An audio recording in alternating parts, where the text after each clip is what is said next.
And before the festival of Passah or Passover, Yahusha, knowing that his hour had come, that he should move out of this world unto the Father, having loved his own who were in the world, he loved them to the end.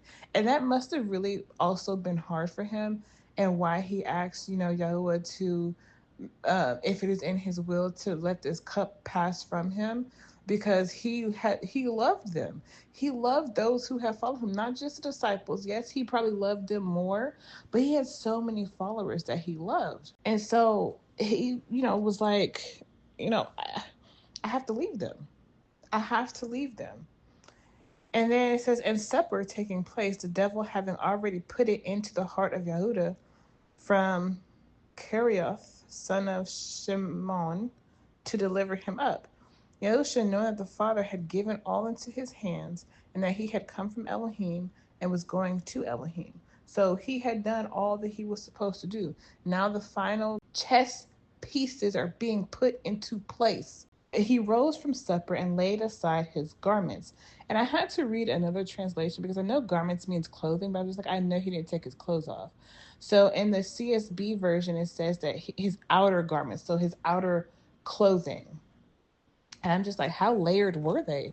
In this part of the world, they don't really have cold weather. So I'm like, was it chilly? And so he then goes to wash their feet. And when he gets to Kepha, he said to him, Master or Adon, do you wash my feet? Or, because he probably was like, you're washing my feet? Like, what? Like, what are you doing that for? Yoshi answered him and said to him, you do not know what I am doing now, but you shall know after this. So I'm wondering if the word this means after he washes their feet, like what's about to happen, or he's talking about after he has ascended, you know? So like I don't know what he's talking about when he means this. So Kafka said to him, by no means shall you wash my feet ever. Yahusha answered him, if I do not wash you, you have no part with me. And I was like, oh. Because the thing is, the whole part of washing his feet is not like how everybody else washed people's feet in the Bible, right? He's cleansing them, right? He's washing them. So he's saying, if I do not wash you, you have no part with me. If he does not cleanse you, you cannot live with him in, eternal life in the kingdom. You can't be with him if you have not been cleansed. And that's the thing, like they're not understanding that. They do not understand that what he's doing. And it's interesting that I think that he's the only one who questioned it, or maybe the others were just like, yeah, okay, this is weird, but I'm not going to say anything. But he was the only one who questioned, like, you're washing my feet. Like, why would you wash my feet? You don't wash my feet, because of how they knew who he was, right? They knew that he's the Adon. He came from Yahuwah. He is the son of Yahuwah. And he's confused, like, what? And the thing is, it's so funny because I feel like he's from the Gospels, he's the most outspoken one out of everybody. And he's like, whoa, he gonna ask questions, he gonna say what's on his mind, and that's it. That's it, that's all. And so Caiaphas said to him, by no means shall you wash my feet ever. And so he then goes on, Master, not my feet only, but also my hands and my head. So at that point, maybe it clicked that he needed to be cleansed wholly. Maybe it kind of clicked. He's kind of like, the gears are turning. He's kind of understanding.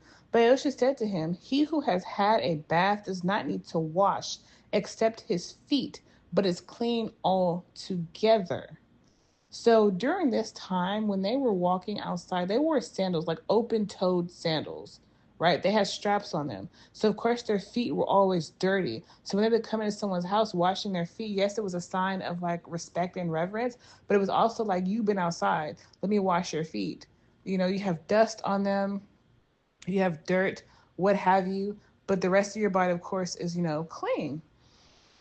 And so he's saying, like, you already had a bath. You do not need to be washed completely. And he said, and you are clean, but not all of you, right? Now, okay? Now, in this regard, he could also be talking about the body of Yahusha and saying that not all of them are clean because of what Yahuda is about to do, or Judas, what he's about to do. He's probably not talking, he's like, I don't want to call it double talking, but the way he's speaking of more than one thing at the same time, right? Because they are all the body of Yahusha and he's washing their feet, right? The rest of the body is clean, but there is a part of the body that is not clean, which would be Judas. But in this instance, he's talking about their feet. And it's just like there's just so much that goes into what he's saying, that he's talking about so many different things at the same time.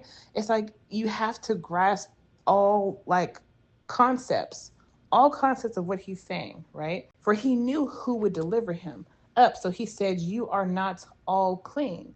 So he repeated himself. He said, "And you are clean, but not all of you." So he's talking about Kepha at that point. He's clean, but not all of them are clean because of what Yoda's about to do.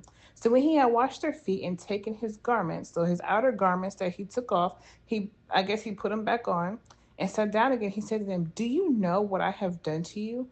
You call me teacher and master or done, and you say, well, for I am," because that's who he is. They know who he is, right? They call him correctly. Like they refer to him correctly. He said, "Then if I, master and teacher, have washed your feet, you also ought to wash one another's feet. For I give you an example that you should do as I have done to you." So yes, he is the teacher. Like y'all are calling him teacher, y'all are calling him a done. Okay, you see what he's doing, do that. Do that for one another. You know, the whole point of a teacher is to teach you how to do something, and you are to follow in that regard. You are to do what they did. So he's saying, "I have washed all y'all's feet, and I'm the teacher. I'm the teacher. I'm the Adon. And I washed y'all's feet. Now, y'all should do the same for one another. It should be no different. I am setting an example. I am leading by example." And this makes me think of like the pastors and preachers. They're supposed to be leading by example, but they're not. You know, they're not at all. And so he goes on to say, "Truly, truly, I say to you, a servant is not greater than his master, nor is an emissary greater than he who sent him. If you know these teachings, blessed are you if you do them." Yeah, blessed are you if you do it. He doesn't say when, he says if, because you have a choice, right? He's not saying that you don't have a choice, like you have to do this, like it's commanded, like it's a requirement. He's like, no, if you do this, you are blessed. If you choose to follow in the way that Yahusha did, then you are blessed. We have a choice. We are always given a choice. We are not forced to do something. And that's the whole thing about, with the tree of the knowledge of good and evil, that tree was a tree of choice. You can either do good or you can either do evil. We have choices now. We weren't always supposed to have choices. No, we weren't supposed to have the choice of doing evil, but that's just what it led to. "I do not speak concerning all of you. I know whom I have chosen, but that the scripture might be filled, he who eats bread with me has lifted up his heel against me." When I read that verse, I was like, and that's coming from Psalms 41 and 9. "And now I say to you, before it takes place, that when it does take place, you shall believe that I am." So I'm not sure what he's talking about, as far as when he says before it takes place. I don't know if it's his death or his resurrection. I'm not sure what he's talking about. But he says, "Truly, truly, I say to you, he who receives whomever I send receives me." So whoever is sent by Yahusha, if you accept him, receive him, then you receive Yahusha. And he who receives me receives him who sent me. If you receive Yahusha, if you receive the word of Yahuwah, then you receive Yahuwah. When Yahusha had said this, he was troubled in spirit and witnessed and said, "Truly, truly, I say to you, one of you shall deliver me up." And so the fact is that he's troubled, but he could be troubled for a couple of different reasons. One, because it said that he loved them, all of his disciples, the ones he's chosen, right? He probably loved Judas. He probably did. But he's also troubled because it's getting closer and closer time to this death that he's about to experience. And he knows it's going to be painful. It's going to be humiliating. It's going to be excruciating, and he has to also leave all of the people that he chose, all the people he loved, all his followers. He has to leave them. And it's sad. I'm pretty sure it was like eating him up inside. Again, going back to when he asked Yahuwah, Father, if it is in your will, please let this cup pass from me. Because he was distraught about it. The taught ones looked at one another, doubting of whom he spoke. And one of his taught ones, whom Yahusha loved, was reclining on the bosom of Yahusha. And since this book was written by John, I'm going to assume that it was John who was leaning on him. And Shimon Kepha, Peter, then mentioned to him to ask who it was of him who he spoke. So he asked John, hey, ask Yahusha who he's talking about. Since he's laying it on him, ask him who he's talking about. And leaning back on the breast of Yahusha, he said to him, Master, who is it? And Yahusha answered, it is he to whom I shall give a piece of bread when I have dipped it. Right? Going back to verse 15, he who eats bread with me has lifted up his heel against me. Going back to Psalm 41:9. And having dipped the bread, he gave it to Yehuda from Kirath, son of Shimon. And after the piece of bread, Satan entered into him. After the piece of bread, Yahusha therefore said to him, what you do quickly. Now, this is what gave me pause. Because I'm just like, okay, was Satan in on this plan? Was that part of the plan, like from the beginning? Like, we know that, Satan doesn't know the plans of Yahuwah, but it's like, was he a part of this plan knowingly or unknowingly, right? Because Yahusha knew that Satan had entered Judas, but it's like, was he a part of all of this?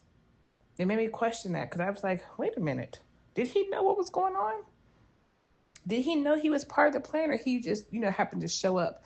But it also speaks to the fact that Judas was lukewarm. He had 1 foot in and 1 foot out. He was still stealing. He was still a thief. He was still sinning, right? He hadn't completely bought into or believed that Yahusha is who he said he is. Now, it also makes me wonder if all the other disciples, if they were all in 100%, right? If they, believed him completely. Like, obviously, we know John and James did, and we know that Peter did, but like, what about the other ones, the other 8, right? Did they also, were they like Peter, John, and James, or were they like Judas? So it led me to like quite a few questions. And then he said, what you do quickly. So I'm like, okay, well, is he saying this because it's almost time and that he needs to hurry up and, speed things along, or let's hurry up and get this over with? There's so many things that I just went through this, and I was like, okay, there's a lot going on here. There is a lot going on here. But no one at the table knew why he said this to him. For some were supposing, because Yehuda had the bag, that Yahusha was saying to him, buy what we need for the festival, or that he should give somewhat to the poor, right? They have no clue what's happening or what's going on. But it's just interesting that in the moment, they don't know what's happening. But me, in this moment, I can see what's happening. I guess being on the outside, looking in, I can understand, right? Having like the backstory of all of this. Like, you have insight of all that's happening at that moment, but they're living in the moment, so they don't quite understand what all is going on. So having received the piece of bread, he then went out straightaway, and it was night. Okay. I feel like there's some significance about it, that it says that it was night, but I made a note that said because it was time. But did Hasatan know this? Was he in on the plan? Did he know it was almost time for Yahusha to die? Did he know about that plan? Or was that something just between the father and the son? That is something else that I, kind of had a question about. When therefore he went out, Yahusha said, now the Son of Man has been esteemed, and Elohim has been esteemed in him. So he's like, everything's set and ready to go now. Now things are going to progress quite quickly, right? They're going to progress quickly. So he's like, yeah, now everything's falling into place. That was one of the last chess pieces of what had to happen before he is delivered up. And it's like, wow. And the rest of them had no clue what he was talking about. No clue. If Elohim has been esteemed in him, Elohim shall also esteem him in himself, and straightway esteem him. Little children, yet a little while I am with you, you shall seek me. And as I said to the Yahudim, where I am going, you are unable to come. I now also say to you. So he's telling them where he's about to go, right? Everything he's about to go through. It could mean, again, a few different things. It could be what he's about to go through. It could be the death he's about to experience. It could be him going down to Sheol, and it could be him resurrecting and going back up and ascending to the Father. So no, nobody can go to any of those places with him. They can't. Especially the last one, ascending back to the Father. Nobody can go there. A renewed command I give to you, that you love one another as I have loved you, that you also love one another. By this shall all know that you are my taught ones, if you have love for one another. So I made a note, by how we love other people, will know we were taught by the word. How you show love to other people, they will see how you are taught by the word. They will see the love in you. But the thing is, like, if you walk around outside right now, nobody has love for anybody. There's a complete disregard for other people. And I can see that for how people drive, right? I can see that by my neighbors having no disregard for the other people around them. I can see, like, by people walking on the street. I can see by the crimes that people commit. Like, people have no regard for another person. For example, my neighbor next door, her package was stolen from in front of her door. No regard. No regard for people's stuff. You know, people break into houses and, damage other people's property. It's crazy. It is crazy. There's no regard for other people. So it's just like, that's why we always have to test the fruit. Because the thing is, how you treat other people shows whether or not you are taught by Yahusha, whether you're taught by the word. Shimon Kepha said to him, Adon, where are you going? Yahusha answered him, Where I am going, you are unable to follow me now, but afterwards you shall follow me. And I made a note that he's talking about, you can't go with me now, but afterwards, when everything is said and done in eternal life in the kingdom, then you can follow me. But right now, you have work to do. You have a whole lot of work to do before you can get to that point. And Kepha said to him, Adon, why am I unable to follow you now? I shall lay down my life for you. Elisha answered him, Shall you lay down your life for me? Truly, truly, I say to you, the cock shall not crow. The cock shall not crow at all until you have denied me 3 times.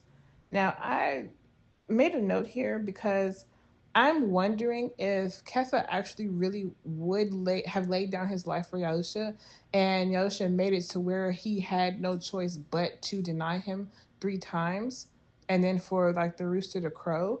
I wonder if he actually would have done it, and Yahusha had that happen so that to prevent him from dying at that time, because I mean he had other things he needed to do, like he had entrusted all of them to do a whole lot of things after his death, and if Kepha would have laid down his life for Elisha, that would have stopped his ministry. That would have stopped him from spreading the word. So I wonder if that was the case, or if Yahusha has said that because he knew that Kepha was really not, he really would not have done it. And because he may have had good intentions, he may have in his heart felt like he would do it, but Yahusha was like, no, you wouldn't. I definitely need to go back and read John because I don't remember any of that at all.